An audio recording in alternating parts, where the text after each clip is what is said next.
ஆதியாகமும் 40:13 சொல்லுகிறது, உன் தலையை உயர்த்தி மறுபடியும் உன் நிலையிலே நிறுத்துவார். உன் தலையை உயர்த்தி மறுபடியும் உன் நிலையிலே நிறுத்துவார். சில நேரங்கள்ல நம்ம வாழ்ந்து கொண்டிருக்கிற வாழ்க்கையில இருந்து தள்ளப்பட்டு போகிறோம். ஒரு கடன் பிரச்சனையில மாட்டிக்கிறோம். ஏதாவது ஒரு நிந்தனையில, அவமானத்துல, ஏதோ ஒரு விதத்துல ஒதுக்கப்பட்ட போகிறோம், தள்ளிவிடப்படுகிறோம், உதாசீனப்படுத்தப்படுகிறோம்.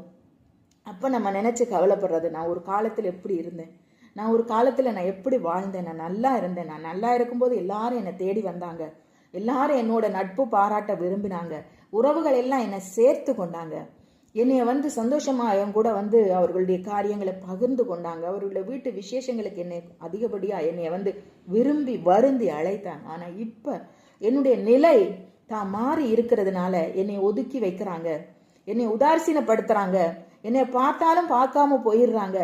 ஏன்? நான் தள்ளிவிடப்பட்ட ஒரு நிலையில இருக்கிறேன், நான் ஒதுக்கப்பட்ட ஒரு நிலையில இருக்கிறேன். காரணம், என்னுடைய நிலைமை கொஞ்சம் வீக் ஆயிருச்சு, கொஞ்சம் இருந்த நிலையில இருந்து கீழே இறங்கிட்டேன், அதனால இந்த மாதிரியான உதாசீனங்களை நான் அனுபவிக்கிறேன் சொல்லி நீங்க வருத்தப்பட்டு கொண்டு இருக்கலாம், வேதனைப்பட்டு கொண்டு இருக்கலாம்.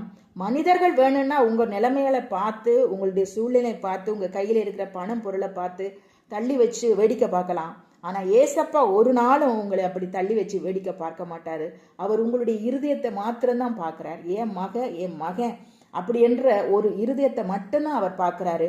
அவர் உங்களை பார்த்து சொல்றாரு, இன்னைக்கு உன் தலையை உயர்த்தி உன்னை மறுபடியும் உன் நிலையில நான் நிறுத்துவேன். நீ எந்த நிலையில இருந்தியோ மறுபடியும் அந்த நிலையில நான் நிறுத்துவேன். உன்னை விட்டு போனதெல்லாம் திரும்ப உன் கைக்கு வரும். உன்னை விட்டு போனதெல்லாம் திரும்ப ஓடி நிற்கும் பக்கத்துல.